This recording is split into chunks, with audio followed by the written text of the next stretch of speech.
नमस्कार, जय हिंद, जय भारत। मैं अभिषेक और आप देख रहे हैं हमारा YouTube channel Rudra IAS academy. दोस्तों, आज के इस वीडियो में हम लोग बात करेंगे बीएचयू के एमए हिंदू स्टडीज़ के प्रीवियस ईयर क्वेश्चन पेपर की। जी हाँ दोस्तों, जैसा कि आप लोगों को पता होगा कि पिछले साल दोस्तों बीएचयू वर्ल्ड की पहली ऐसी यूनिवर्सिटी बनी दोस्तों जहां पर एमए हिंदू स्टडीज़ की पढ़ाई की शुरुआत की गई दोस्तों। और उसने दोस्तों पहली बार ये इंटर एग्जामिनेशन के माध्यम से इसने एग्जाम को कंडक्ट कराया और बच्चों के एडमिशन लिए। दोस्तों, उसी क्वेश्चन पेपर को दोस्तों हम लोग आज की इस वीडियो में डिस्कस करेंगे। और वीडियो को शुरू करने से पहले दोस्तों, यदि आप हमारे चैनल पर नए हो और एमए हिंदू स्टडीज से संबंधित जो भी क्वेश्चन पेपर हो, चाहे क्लासेज हो, जो भी ज्वाइन करना चाहते हैं दोस्तों, तो आज ही हमारे चैनल को सब्सक्राइब करिए, साथ ही बेल आइकन को प्रेस करिए, जिससे दोस्तों आपके पास वीडियो की लेटेस्ट नोटिफिकेशन सबसे पहले पहुंचे। तो दोस्तों, आइए बिना कुछ देरी किए हम चलते हैं अपने क्वेश्चन पेपर की तरफ दोस्तों। तो जैसा कि आप देख पा रहे होंगे कि ये दोस्तों जो एग्जामिनेशन था ये 3 अक्टूबर 2021 को लिया गया था दोस्तों। और ये 5 बजे से 7 बजे के बीच के शिफ्ट का पेपर दोस्तों। और कोर्स का नाम आप जैसा कि देख पा रहे होंगे एमए हिंदू स्टडीज दोस्तों। बीएचयू के द्वारा 2021 का पेपर है, जिसकी हम लोग आज सॉल्व करेंगे। दोस्तों, चलते हैं अपने प्रश्नों की तरफ। जैसा कि आप सबसे पहला प्रश्न देख पा रहे होंगे, आपकी स्क्रीन के सामने है कि which is not a Vedang. जैसे दोस्तों कि आपको बता दूं कि वेदांग जो है दोस्तों कौन सा निम्नलिखित में से नहीं है, ये पूछा है दोस्तों। तो आपके पास 4 ऑप्शन है, शिक्षा, कल्प, निरुक्त या फिर वास्तु। तो दोस्तों, आपको मैंने पहले ही बताया था पिछले वीडियो में भी कि दोस्तों जो ये वेदांग हैं, वेदांगों की कुल संख्या हमारे धर्मशास्त्रों में, वैदिक साहित्यों में कितनी बताई गई है? 6 बताई गई। कितनी बताई गई दोस्तों? 6 बताई गई है, जिसमें है शिक्षा, व्याकरण, निरुक्त, छंद, ये सभी चीजें हैं। लेकिन दोस्तों इनमें से जो ऑप्शन नंबर 4 है, जिसे हम वास्तु के नाम से जानते हैं दोस्तों, यह वास्तु वेदांग का भाग नहीं है। ध्यान रखिएगा, वेदांगों की संख्या कभी कभी पूछ लेता है, तो भी आपको ध्यान रखने हैं। वेदांगों की कुल संख्या कितनी है? 6 है। कौन सा नहीं है इसमें से? तो वास्तु जो है दोस्तों यह वेदांग का भाग नहीं है। अब साथ में कौन कौन से वेदांग के भाग हैं, 6 के नाम आप याद कर लीजिएगा, क्योंकि जरूरी नहीं है कि ये क्वेश्चन रिपीट करे, या फिर ये भी हो सकता है कि आपकी इस क्वेश्चन को किसी दूसरे प्रकार से पूछ ले। तो आपको इस चीज़ों को ध्यान में रखना होगा। अब देखिए, एक और इम्पॉर्टेंट चीज़ है कि जैसे हम लोगों ने आपको बताया कि यहाँ पर वेदांग शब्द दिया है, उसी प्रकार से दोस्तों एक शब्द होता है जिसे हम लोग जानते हैं वेदांत के नाम से। वहाँ पर ग है लास्ट में, यहाँ पर त है। तो जैसे ही आपको वेदांत शब्द मिले तो आप जान लीजिएगा वेदांत कहा जाता है उपनिषदों को। किसको कहा जाता है? उपनिषदों को दोस्तों वेदांत के नाम से भी जानते हैं। तो आपके एग्जाम में प्रश्न पूछा जाता है कि उपनिषद निम्नलिखित में से किस रूप में जाने जाते हैं, तो वहां पे ऑप्शन में वेदांग भी रहेगा, वेदांत भी रहेगा। सो डोंट कंफ्यूज, ध्यान रखिएगा, आपका सही आंसर क्या होगा? वेदांत होगा।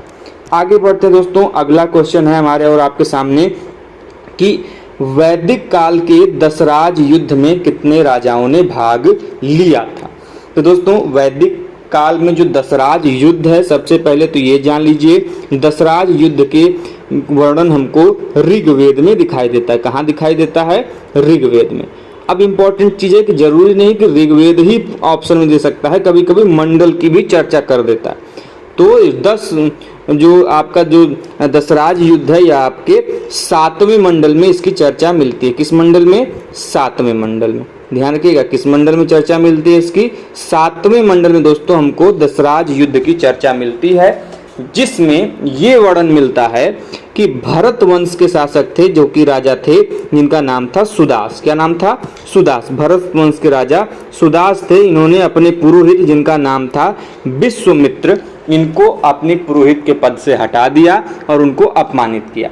तो इसी से अपमानित होकर, खिन्न होकर जो विश्वामित्र थे, इन्होंने 10 राजाओं का एक समूह बनाया और राजा सुदास के ऊपर आक्रमण कर दिया। तो 10 राजा वो और एक इधर से कितने हो गए सुदास को लेकर? 11। तो क्वेश्चन ये है कि दशराज युद्ध में कितने राजाओं ने भाग लिया, ये नहीं है कि कुल मतलब कि एक तरफ से कितने थे। तो 10 से अधिक राजाओं ने भाग लिया है। एक सुदास हैं और जो 10 विश्वामित्र की तरफ से थे वो हैं। तो कुल राजाओं की संख्या कितनी है? 11 है। अब इम्पोर्टेंट ये भी है कि जो ऋग्वेद में 7वें मंडल में हमको इसके बारे में जानकारी मिलती है, तो वहां पे युद्ध का निर्णय भी तो दिया होगा। तो अब एग्जाम में प्रश्न पूछता है कि दशराज युद्ध का विजेता कौन था, तो राजा सुदास जो थे लास्ट में ये दशराज युद्ध के विजेता थे, विश्वामित्र हार गए। तो क्वेश्चन ये भी बनता है कि दशराज युद्ध में 10 राजाओं का नेतृत्व किसने किया था, तो विश्वामित्र ने किया था। और ये भी क्वेश्चन बनता है कि विश्वामित्र को हटाकर राजा सुदास ने किसे अपना पुरोहित बनाया।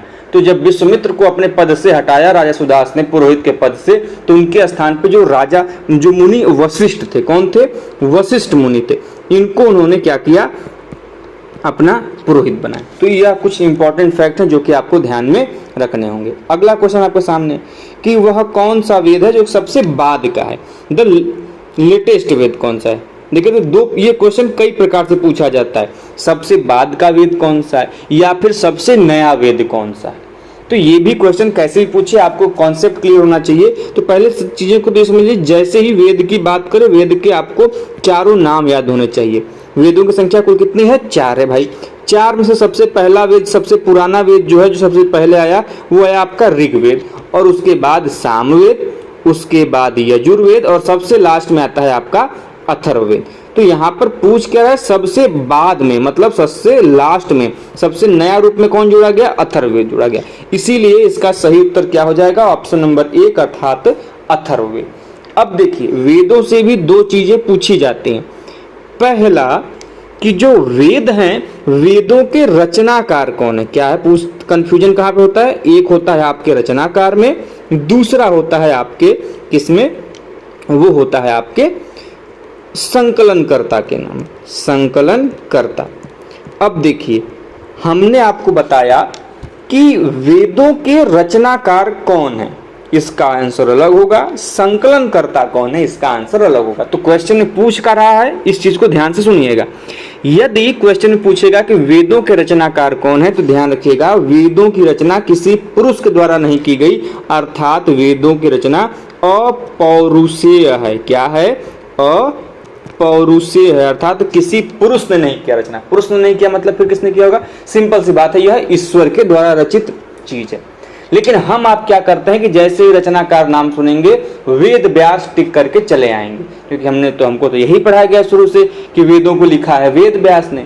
भैया लिखा नहीं है प्रभु, उन्होंने संकलन किया है। इसीलिए यदि क्वेश्चन में वेदों के संकलन करता आएगा तब आप लिखेंगे महर्षि कृष्ण द्वैपायन वेद व्यास। तो क्वेश्चन क्या पूछ रहा है, सबसे इंपॉर्टेंट चीज ये है, ठीक है, ध्यान में रखिएगा। अगला क्वेश्चन क्या है कि भैया जो गंगा अवतरण की कथा मिलती है हमें रामायण में, यह हमें कहाँ देखने को मिलती है।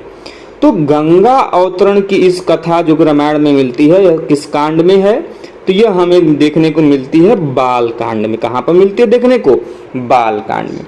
बात किसकी कर रहा है, रामायण की कर रहा है। तो सबसे पहले तो ये जान लीजिए कि जिस प्रकार हमारे और आपकी बुक्स में कई चैप्टर होते हैं, कई पार्ट होते हैं, कई भाग होते हैं, ठीक उसी प्रकार रामायण में भी कुल 7 कांड मिलते हैं। कितने मिलते हैं, कुल 7 कांड मिलते हैं, जिसमें से जो बाल कांड है इसमें गंगा के अवतरण की, मतलब हमारे पृथ्वी पर गंगा का उद्भव कैसे हुआ, इसकी चर्चा हमें इस बाल कांड में देखने को मिलती है। इसके अलावा आपके 6 अन्य कांड हैं। शुरुआत होती है बाल कांड, अयोध्या कांड, किष्किंधा कांड, अरण्य कांड, सुंदर कांड, युद्ध कांड या लंका कांड कह लो, सबसे लास्ट में आता है आपका उत्तर कांड। तो कभी कभी ये भी पूछ लेता है कि हनुमान का वर्णन किस कांड में है। अभी आगे जाएंगे तो क्वेश्चन पड़ेगा, आपको मिलेगा अभी, तो वो है सुंदर कांड में। तो इन चीजों को आपको डिटेल में पढ़ना पड़ेगा। बात कर रहे हैं रामायण की, तो 2 चीजें और जान लीजिए कि भैया एक है रामायण, क्या है, एक रामायण है, और दूसरा है आपका रामचरितमानस। दोनों अलग अलग हैं और दोनों के भाषाओं से प्रश्न पूछे जाते हैं। जो ये आपका रामायण है ये लिखा है महर्षि वाल्मीकि ने, और किस भाषा में लिखा है, संस्कृत में लिखा है। लेकिन जैसे ही और हमारे और आपके आसपास जो रामायण होती है वो रामायण नहीं होती, बल्कि वो क्या होती है, रामचरितमानस होती है। तो रामचरितमानस अलग है, रामायण अलग है। हालांकि रामचरितमानस रामायण के ही आधार पर लिखा गया है, लेकिन इसको लिखा है किसने? गोस्वामी तुलसीदास जी ने। किसने लिखा है? गोस्वामी तुलसीदास जी ने लिखा है। ठीक है, अब देखिए रामचरितमानस की जो भाषा है प्रभु, ये है अवधी भाषा। कौन सी भाषा है? अवधी। अयोध्या में जो भाषा बोली जाती है अयोध्या के क्षेत्र में, उसको अवधी भाषा बोलते हैं। और जबकि रामायण किस भाषा में है? संस्कृत भाषा में। तो ये सभी पॉइंट्स आपको क्लियर रखने होंगे, क्वेश्चंस को इस प्रकार आपको सॉल्व करना होगा। अगला क्या क्वेश्चन भाई आपके सामने है कि स्मृति साहित्य के अनुसार क्षत्रिय वर्ण के लिए उपनयन संस्कार की आयु क्या निर्धारित की गई है? अब देखिए इंपॉर्टेंट क्वेश्चन क्या है आपको समझना पड़ेगा। जैसे कि उपनयन संस्कार 16 संस्कारों में से एक है। भारतीय सनातन धर्म में जो संस्कारों की संख्या है वह कितनी है? 16 है, जिसकी शुरुआत जन्म के पहले सबसे पहले जो होता है गर्भाधान संस्कार से होती है। कहाँ से होती है? सबसे पहला जो संस्कार वह कौन सा संस्कार है? गर्भाधान संस्कार है। और सबसे अंतिम जो 16वां संस्कार है वह है आपका अंत्येष्ठीय संस्कार, जिसको मृत्यु के पश्चात आपको जो जलाया जाता है वो होता है आपकी अंत्येष्ठीय संस्कार। और गर्भाधान संस्कार क्या है कि जब पति पत्नी या नर नारी आपस में मिलकर गर्भ धारण के लिए जो प्रक्रिया करते हैं वह होता है आपका गर्भाधान संस्कार। तो जो सनातन धर्म है उसमें संस्कारों की चर्चा बहुत ही उत्कृष्ट माध्यम से की है, जो कि व्यक्ति के जन्म से पूर्व और व्यक्ति के मृत्यु के बाद तक कुल 16 संस्कार अलग अलग समय में दिए गए। एज लाइक जैसे आपका उपनयन संस्कार है, समावर्तन संस्कार है, अन्नप्राशन संस्कार है। तो ऐसे कई सारे संस्कार हैं जो आपको आगे पढ़ने पड़ेंगे कि कब कौन सा संस्कार का क्या चीजें हैं। तो देखिए अब इसी में से एक संस्कार जो यहाँ पे उपनयन संस्कार है दोस्तों, इसमें पूछा है कि उपनयन संस्कार के लिए क्षत्रिय वर्ण की आयु क्या होगी। सबसे पहले तो ये जान लीजिए कि हमारे और आपके बीच में कुल 4 वर्ण हैं। कितने वर्ण हैं? 4 वर्ण, जो कि ब्राह्मण, क्षत्रिय, वैश्य और शूद्र के नाम से जाने जाते हैं। और इन चारों वर्णों की जानकारी हमको कहाँ से पहली बार मिलती है? ये भी क्वेश्चन पूछेगा आगे। ऋग्वेद से मिलती है। ऋग्वेद में कहा? 10वें मंडल में। 10वें मंडल में कहा? पुरुष सूक्त में। मेरे भाई हर एक पॉइंट को आपको नोट कर लेना है, एकदम रट जाना है, क्योंकि ये क्वेश्चंस आपके एग्जाम में रिपीट करेंगे। 4 वर्णों की जानकारी ऋग्वेद के पुरुष सूक्त में मिलती है। अब देखिए ये जो 4 वर्ण है ब्राह्मण, क्षत्रिय, वैश्य, शूद्र, इन सभी को ऐसा नहीं था कि सभी अधिकार प्राप्त थे। जो नियम है उसके अनुसार जो स्मृति साहित्य है वो ये कहते हैं कि इन चारों वर्णों में से ऊपर के जो 3 वर्ण है अर्थात ब्राह्मण, क्षत्रिय और वैश्य, वही केवल उपनयन संस्कार धारण कर सकते हैं, वही केवल जनेऊ धारण कर सकते हैं। यह अधिकार शूद्र को नहीं था। इसीलिए किसी भी स्थान पे आप शूद्र जाति के या शूद्र जो वर्ण हैं उनके लोगों के उपनयन संस्कार संबंधित गतिविधियों को नहीं देखेंगे। ब्राह्मण के उपनयन संस्कार की अलग गतिविधि है, उनकी किस उम्र में की जाएगी वो अलग है। क्षत्रिय की अलग उम्र की चर्चा की गई है और आपके वैश्य किस उम्र में करेंगे उसकी अलग चर्चा की गई है। ठीक है, तो कुछ इस प्रकार हम लोग चीजों को समझेंगे। अब आइए एक एक करके जानते हैं कि किस उम्र में कौन कौन से व्यक्ति, कौन कौन से वर्ण के लोग ये उपनयन संस्कार करेंगे। देखिए यदि हम बात करें सबसे पहले कि 3 वर्णों के होते हैं उपनयन संस्कार, तो सबसे पहले समझिएगा ब्राह्मण का। किसका समझना है? ब्राह्मण का। तो ब्राह्मण वर्ण के जो लोग होते थे दोस्तों, इनका उपनयन संस्कार होता था 8वें वर्ष में। जो वो 8 साल के हो जाते थे तो 8वें वर्ष में उनका क्या कर दिया जाता था? उपनयन संस्कार कर दिया जाता था। अब आएंगे उसके बाद किसका? क्षत्रिय वर्ण के लोग। तो जो क्षत्रिय वर्ण के लोग हैं दोस्तों, इनका जो उपनयन संस्कार होता था यह उनके 11वें साल में होता था। किसमें होता था? 11वें साल में। और वहीं पर जो तीसरा वर्ण है दोस्तों वो है वैश्य वर्ण। और वैश्य वर्ण के लोगों का जो संस्कार है वो किस वर्ष में होता था? 15वें वर्ष में। तो आपसे मैंने पूछा प्रश्न क्या है कि स्मृति साहित्य के अनुसार क्षत्रिय वर्ण के लिए संस्कार की आयु क्या है, तो मैंने क्या बताया? 11वें वर्ष। तो ऑप्शन नंबर आपका जो 4 है वो क्या हो जाएगा? सही हो जाएगा। तो आपको इतनी डिटेल में जानकारी होनी चाहिए। अब देखिए, ठीक है इन तीनों के उपनयन संस्कार होंगे, लेकिन ये भी जान लीजिए कि जब ये उपनयन संस्कार होता है तो दो भागों में बटा है। एक विवाहित पुरुष के लिए जो मैरिज्ड हैं, और एक है अनमैरिज अर्थात अविवाहित पुरुष के लिए। तो जिन व्यक्तियों का जो अविवाहित पुरुष होते थे और उनका उपनयन संस्कार होता था, तो वो जो जनेऊ धारण करते थे उनमें धागों की कुल संख्या कितनी होती थी? 3 होती थी। और जो विवाहित होते थे तो विवाहित पुरुष में उपनयन संस्कार के पश्चात जो जनेऊ धारण किया जाता था उनकी संख्या कितनी होती थी? 6 होती थी। तो इतने डिटेल में यदि आप पढ़ेंगे तब आपका जाके क्वेश्चन का चीज़ें सही होंगी। अगला क्वेश्चन कि दुर्गा सप्तशती किस पुराण में पाई जाती है? दुर्गा सप्तशती एक ग्रंथ है दुर्गा माता संबंधित। ये किस पुराण का भाग है, किस पुराण में इसकी जानकारी हमको देखने को मिलती है? तो दोस्तों ये जो दुर्गा सप्तशती है, आपके पास ऑप्शन है मार्कंडेय पुराण, श्रीमद् भागवत पुराण, शिव पुराण, ब्रह्म पुराण। तो सीधे सीधे तौर पे जान लीजिए कि जो दुर्गा सप्तशती है यह मार्कंडेय पुराण का भाग है। किसका पुराण का भाग है? मार्कंडेय पुराण का। तो अब आपके सामने एक शब्द आया दोस्तों जिसका नाम है पुराण। तो क्वेश्चन इससे भी कई सारे बनते हैं, तो आइए इनको भी डिस्कस कर लेते हैं। सबसे पहले कि भैया जो पुराण हैं, पुराण को हम लोग एक अन्य नाम से जानते हैं, जैसे जिसको हम लोग बोलते हैं विश्वकोश। पुराण को हम लोग किस अन्य नाम से जानते हैं? विश्वकोश के नाम से भी जानते हैं। दूसरा क्वेश्चन क्या बनेगा कि भाई पुराणों की कुल संख्या कितनी है? तो पुराणों की कुल संख्या है कितनी? 18। कुल कितने पुराण पाए गए हैं? 18 पुराण पाए गए। और सबसे प्रमुख क्वेश्चन तो ये बनता है कि सबसे पुराना इन 18 पुराण में से सबसे पुराना पुराण कौन सा है भैया?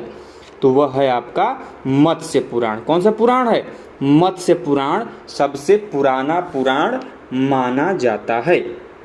ठीक है, एक और क्वेश्चन पूछा जाता है कि भाई पुराणों के कुल कितने विषय हैं? पुराणों के अंदर कुल कितने प्रकार के विषय की जानकारी मिलती है? जो कि आगे आप जब बढ़ेंगे क्वेश्चन में पेपर जब मैं सॉल्व कराऊंगा तो आगे आप देखेंगे ये क्वेश्चन मिलेगा आपको कि पुराणों के अंदर कुल कितने विषय हैं। तो पुराणों के अंदर कुल हमको 5 विषय की जानकारी मिलती है, जिनके नाम क्या क्या हैं? जिनके नाम है सर्ग। क्या हैं? सर्ग। दूसरा प्रतिसर्ग, सर्ग, फिर प्रतिसर्ग, फिर वंश, फिर क्या है? वंशानुचरित, वंश, फिर वंशानुचरित। ठीक है, और लास्ट है आपका मनवंतर, मनवंतर। ठीक है, तो कुल 5 भाग हैं, सर्ग, प्रतिसर्ग, वंश, वंशानुचरित और मनवंतर। और ये जो 5 विषय की जानकारी मिलती है, इन 5 विषय की जानकारी हमको मिलती है एक ग्रंथ है जिसका नाम है अमरकोश। क्वेश्चन पूछा जाता है कि पुराणों के 5 विषयों की जानकारी हमको किस ग्रंथ से मिलती है? तो वह मिलता है हमें अमरकोश में। नाम क्या क्या हैं? सर्ग, प्रतिसर्ग, वंश, वंशानुचरित और मनवंतर। क्वेश्चन ये भी बन सकता है कि निम्नलिखित में से कौन पुराण के भाग में या फिर पुराण के विषय में नहीं आते हैं? तो जब आप 5 के नाम आपको याद होंगे तभी आप उनमें से छांट पाएंगे। तो हर एक का अलग अलग मतलब है। सर्ग बताता है कि कैसे पृथ्वी की क्या होगी? उत्पत्ति होगी, सृष्टि की उत्पत्ति होगी। प्रतिसर्ग बताएगा कि पृथ्वी की कैसे विनाश होगा। वंश बताएगा कि देवताओं एवं ऋषियों के वंश की जानकारी बताएगा। वंशानुचरित क्या बताएगा कि जो भी उस समय के तत्कालीन राजवंश होंगे उनके बारे में जानकारी देता है। और मनवंतर क्या है कि मनु के बीच का अंतर, मतलब महायुग संबंधित जानकारी देता है। तो कुछ इस प्रकार से आपको डिटेल में पढ़ेंगे तब आपकी चीज़ें जो होंगी एग्जाम के पॉइंट ऑफ व्यू से क्लियर होंगी। क्लियर है? यदि भाई वीडियो क्लियर होता है, आपको लगता है कि काम की चीज़ें हैं, तो वीडियो को लाइक भी करते हुए चलिए मेरे प्रभु। आगे बढ़ते हैं अगले क्वेश्चन की तरफ। अगला क्वेश्चन क्या है? क्वेश्चन नंबर 7 कि भाई रामायण में प्रधान रस क्या है? जैसा कि आप लोगों ने जब हिंदी व्याकरण पढ़ रहे होंगे तो उसमें आपने छंद, अलंकार, संधि, रस, यह सब आपने पढ़ा होगा। तो उसी में से एक प्रश्न है कि भाई रामायण में जो हमको रस मिलता है वह किस प्रकार का रस मिलता है? ये गन्ने का रस नहीं मिलता भाई। रस का मतलब हमें जो आस्वादन मिलता है, उसको देख के हमको जो मन में अनुभूति आती है वो रस है आपका। तो रामायण में पढ़ने के बाद आपको मन में किस प्रकार की अनुभूति आती है? तो आपके पास ऑप्शन है शांत हो जाते हैं आप रामायण पढ़ के, शांति की अनुभूति होती है। आपको वीरता का अनुभव होता है, वीर रस मिलता है आपको। आप क्या कहते हैं, दयालु भावना में आ, मतलब कि आप करुण भावना में आ जाते हो, करुणा भावना में तो करुण रस मिलता है, कि श्रृंगार रस मिलता है। तो मतलब किसमें किसकी प्रधानता है, रामायण में सबसे अधिक कौन सा रस का प्रयोग किया गया? तो भैया रामायण में जो प्रधान रस मिलता है वह मिलता है आपका करुण रस। जैसा कि आप लोग देखते होंगे कि शुरू से लेकर अंत तक आपको करुणा भाव इसमें रामायण में बहुत ज़्यादा मिलता है, इसीलिए रामायण में जो प्रधान रस है वह है करुण रस। ठीक है, अब देखिए यदि रामायण पूछ सकता है तो हो सकता है कि अगले साल आपके महाभारत पूछ दे कि महाभारत में कौन सा प्रधान रस है। तो भैया महाभारत का जो प्रधान रस है वह है आपका शांत रस। क्या है? शांत रस। लेकिन वहीं पे पूछेगा कि प्रमुख रस कौन सा है, रामायण का प्रमुख रस कौन सा है? दोनों अलग अलग है, प्रधान रस अलग है, प्रमुख रस अलग है। तो महाभारत का प्रमुख रस है आपका वीर रस। ठीक है, ध्यान में रखिएगा। रामायण और महाभारत क्या हैं? यह हमारे भारत के महाकाव्य हैं, यह हमारे भारत के इपिक्स हैं। ठीक है, अगले क्वेश्चन की तरफ चलते हैं। अगला क्वेश्चन आपके सामने है कि सुंदर कांड शब्द में सुंदर का अर्थ क्या है? तो दोस्तों ये सुंदर कांड शब्द में जो सुंदर का अर्थ है वह है हनुमान। हमने अभी बताया कि रामायण में कुल 7 कांड हैं, 7 कांडों में से एक कांड है आपका सुंदर कांड, जिसमें हनुमान से संबंधित चीज़ों के वर्णन किए गए। और ये जो हनुमान सुंदर कांड शब्द है इसमें सुंदर हनुमान जी को कहा गया। किसको कहा गया? हनुमान जी। ठीक है, कोई क्लियर होना नहीं चाहिए भाई, कोई दिक्कत तो नहीं होना चाहिए। आगे बढ़ते हैं अगले क्वेश्चन की तरफ। अगला क्वेश्चन आपके सामने है कि उड़ीसा के किस स्थान में प्रसिद्ध सूर्य मंदिर स्थित है? इंपॉर्टेंट क्वेश्चन है, ध्यान में रखिएगा। अब देखिए उड़ीसा का जो वह स्थान जहाँ पर यह प्रसिद्ध सूर्य मंदिर स्थित है उसका नाम ही है कोणार्क का सूर्य मंदिर। वह कहाँ पर स्थित है? कोणार्क में स्थित है। ठीक है, लेकिन ध्यान रखिएगा यदि पुरी है तो पुरी भी सही होगा। उड़ीसा के पुरी में आपका कोणार्क का सूर्य मंदिर स्थित है, लेकिन पुरी में भी कहाँ पर स्थित है? कोणार्क में स्थित है। इसीलिए इस मंदिर को कोणार्क का सूर्य मंदिर भी कहते हैं। देखिए इस क्वेश्चन का आंसर दोनों सही हो सकता था, एक पुरी सही हो सकता था, एक कोणार्क सही हो सकता था, लेकिन इन दोनों में सबसे इंपॉर्टेंट जो है, सबसे नज़दीकी जो आंसर होगा वो होगा आपका कोणार्क। ठीक है, कभी कभी ये भी क्वेश्चन पूछ देता है कि जो कोणार्क मंदिर है यह किस देवता को समर्पित है, किस देवता की आराधना की जाती है? तो यह है सूर्य टेम्पल है, यहाँ पर सूर्य देवता की पूजा की जाती है। ठीक है, अब देखिए बात यहीं पर नहीं है, सूर्य मंदिर से संबंधित चीज़ों को भी जान लीजिए, क्योंकि ऐसे क्वेश्चन बन सकते हैं कि सूर्य मंदिर का निर्माण किसने कराया। सूर्य मंदिर जो यहाँ पर है कोणार्क का सूर्य मंदिर, इसका निर्माण किसने कराया? तो इसका निर्माण कराया गंग वंश के शासक, गंग वंश जो था उसके शासक, जिनका नाम है नरसिंह देव प्रथम। क्या नाम है? नरसिंह देव प्रथम। ठीक है, ध्यान रखें, इन्होंने इसका निर्माण कराया था। ठीक, इसका वर्णन हमको जो सूर्य मंदिर है, यदि आप देखेंगे कि जो इस समय का 100 रुपया का नोट है उस पर हमको इस समय कोणार्क के सूर्य मंदिर का फोटो दिखाई देता है। एक और क्वेश्चन पूछा जाता है, अभी आगे जाएंगे तो आपको मिलेगा कि ब्लैक पैगोडा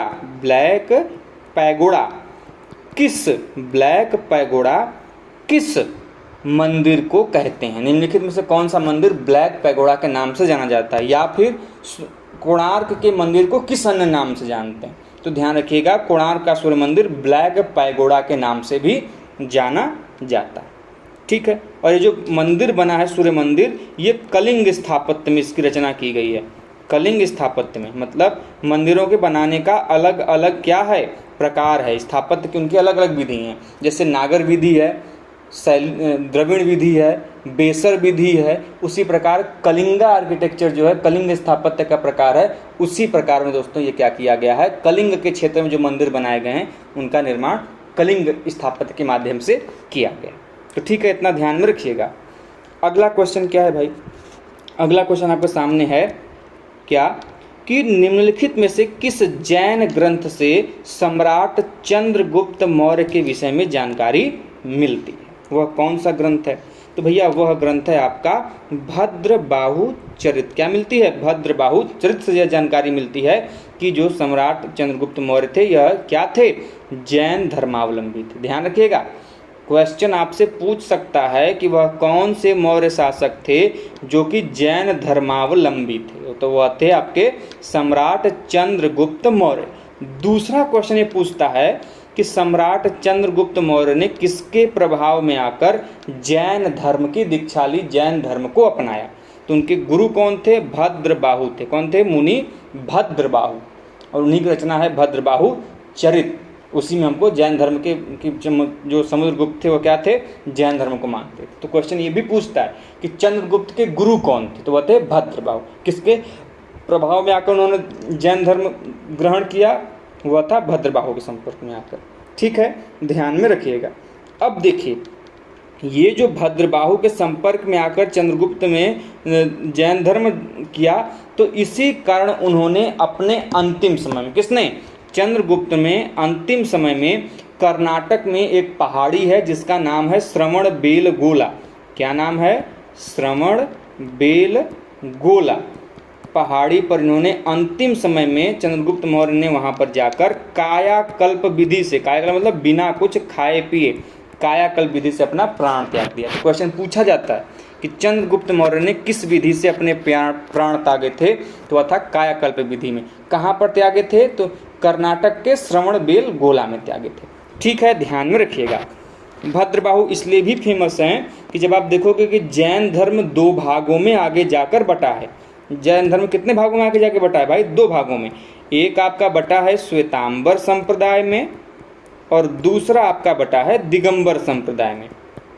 श्वेतांबर संप्रदाय और दिगंबर संप्रदाय में आपका ये दोनों धर्म बटा हुआ है। तो श्वेतांबर संप्रदाय जैन धर्म का नया संप्रदाय था, और जो पुराना कल्चर को ढोने वाले संप्रदाय थे वह थे आपके दिगंबर संप्रदाय। तो जो जैन धर्म में नए परिवर्तन के साथ जिस धर्म का उद्भव हुआ वह श्वेतांबर संप्रदाय धारण किया गया। इसमें यह मान्यता थी कि जो लोग श्वेत वस्त्र धारण करते, कभी कोई पूछता है कि जैन संप्रदाय का वो कौन सा संप्रदाय है जो कि श्वेत वस्त्र धारण करते हैं, तो वो है श्वेतांबर संप्रदाय। और वे लोग, वे संप्रदाय के लोग जो कि जैन धर्म के पुराने रीति रिवाजों को मानते थे, जो मूल स्वरूप था जैन धर्म का, कि वो नग्न अवस्था में रहेंगे, बाकी चीज़ें अहिंसा की चीज़ें थी, वह थी आपकी दिगंबर संप्रदाय की। तो मेरे कहने का मतलब लंबा चौड़ा कितने का मतलब ये है कि जो दिगंबर संप्रदाय था ये किसके जिम्मे हो गया? ये हो गया इन्हीं भद्रबाहु के जिम्मे। किसके हो गया? भद्रबाहु के शासनकाल में जो दिगंबर संप्रदाय था इन्होंने संभाला। वहीं पर जो श्वेतांबर संप्रदाय अलग किया, इनके नाम थे स्थूल भद्र। क्या नाम था उनका? स्थूल भद्र। ध्यान रखिएगा कि श्वेतांबर संप्रदाय के लिए कौन से व्यक्ति जिम्मेदार माने जाते हैं? वह माने जाते हैं स्थूल भद्र। ठीक है, ध्यान में रखिएगा। अगला क्वेश्चन आपके सामने है, आपको मिलाना है भाई कि किसका क्या है, कैसे है। क्या क्वेश्चन है भाई कि सूची 1 के साथ सूची 2 का मिलान कीजिए। तो एक तरफ आपके मुनियों के नाम दिए हुए हैं, दूसरे द्वारा उनके द्वारा प्रतिपादित जो भी विशिष्ट हैं उन चीज़ों के नाम दिए। तो अब आपको मैचिंग कराना है। सबसे पहले आपको वल्लभाचार्य दिख रहे हैं, तो वल्लभाचार्य जो थे दोस्तों यह सूरदास के गुरु भी थे। यह भी ध्यान रखिएगा, सूरदास के गुरु का नाम क्या था? वल्लभाचार्य था। और वल्लभाचार्य ने पुष्टि मार्ग के चीज़ों को क्या किया था? उसका प्रतिपादन किया था। तो पुष्टि मार्गी जो क्रिया थी इसके संपादन कौन थे? ये थे आपके वल्लभाचार्य। ठीक है, क्लियर है? कोई किसी को कन्फ्यूजन नहीं होना चाहिए भाई। आगे बढ़ें। तीसरा देखिए, उसके अलावा यदि हम बढ़ते हैं आगे तो इसका ऑप्शन नंबर 3 आपको सही दिखता है। ऑप्शन नंबर 3 इसका सही दिखता है। ए का चौथा, बी का अर्थात निम्बकाचार्य जो थे, निम्बकाचार्य, निम्बार्क जिसको भी बोलते हैं हम लोग, इन्होंने द्वैताद्वैत पद्धति को अपनाया था, बताया था। द्वैताद्वैत किससे संबंधित है? निम्बकाचार्य से संबंधित है। वहीं पर जो आपके माध्वाचार्य हैं, माध्वाचार्य ने द्वैतवाद का संपादन किया था, द्वैतवाद को दिया था। वहीं पर दोस्तों आपके जो शंकराचार्य हैं इन्होंने अद्वैतवाद का संपादन किया था। आपके जब आगे क्वेश्चन सॉल्व करेंगे तो अलग से भी पूछा है कि अद्वैतवाद से संबंधित व्यक्ति कौन है, या फिर अद्वैतवाद किसके द्वारा संपादित किया गया। तो यह किसके द्वारा किया गया? शंकराचार्य के द्वारा। तो इस प्रकार इसका ऑप्शन नंबर जो 3 है वह क्या है? सही है। आगे बढ़ते हैं अगले क्वेश्चन की तरफ। अगला क्वेश्चन आपके सामने है कि शंकर और रामानुज केवल ब्रह्म को ही सत मानते हैं, लेकिन किंतु दोनों में क्या मतभेद मानते हैं? वो ये मतभेद मानते हैं कि ब्रह्म में स्वगत भेद का विषय है। क्या है? ब्रह्म में, ब्रह्म मतलब ईश्वर, यहाँ पर ब्रह्म से संबंध किससे है? ईश्वर से। ब्रह्म वो व्यक्ति जिन्होंने इस विश्व का, इस सृष्टि का निर्माण किया, वो ब्रह्म के रूप में जाने जाते हैं। तो वो ब्रह्म में स्वगत भेद के विषय को लेकर क्या मानते हैं? मतभेद है उनके बीच में। किसके बीच में? शंकर और रामानुजन के। तो इसलिए इसका ऑप्शन नंबर जो 3 होगा वह क्या होगा? सही होगा। अगला क्वेश्चन क्या है भाई? सिंपल सा क्वेश्चन है, इसमें कोई कंफ्यूजन नहीं होना चाहिए। देखते ही आपको एक क्वेश्चन आना चाहिए कि सबसे पुरातन वेद कौन सा है? पुराना मतलब सबसे पुराना। विच इज़ द अर्लीस्ट वेद।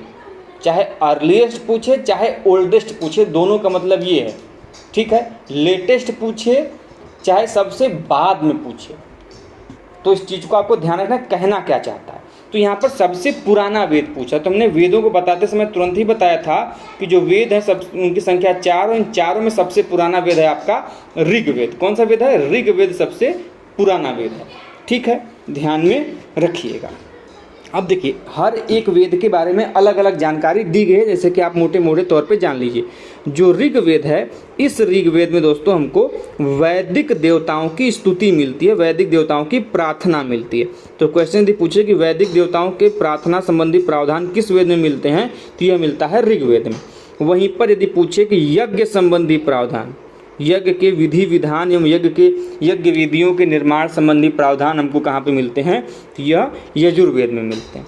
उसके अलावा कि साम वेद में क्या हमको मिलता है भैया? तो ये जान लीजिए, साम वेद में मिलता है हमारे भारतीय संस्कृति में जो गाना बजाना है, तो उसके बारे में प्रमाण मिलता है। इसीलिए साम वेद को हम लोग क्या बोलते हैं? भारतीय संगीत का जनक भी कह के बोलते हैं। उसके अलावा जो अथर्ववेद है दोस्तों, अथर्ववेद जाना जाता है आपके किस लिए?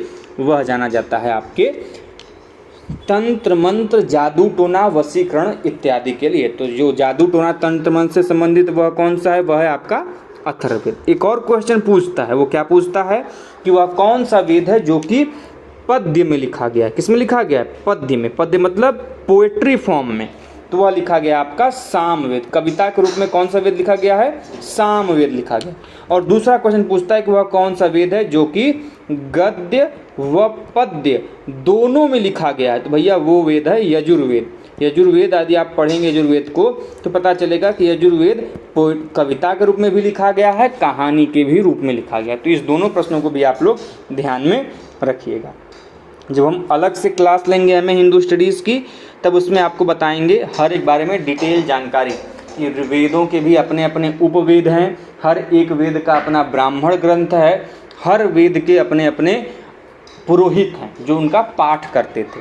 सभी को सभी पाठ करने की अनुमति नहीं थी। तो जो जिस भी वेद का पाठ करता था उनके कुछ अलग अलग नाम थे।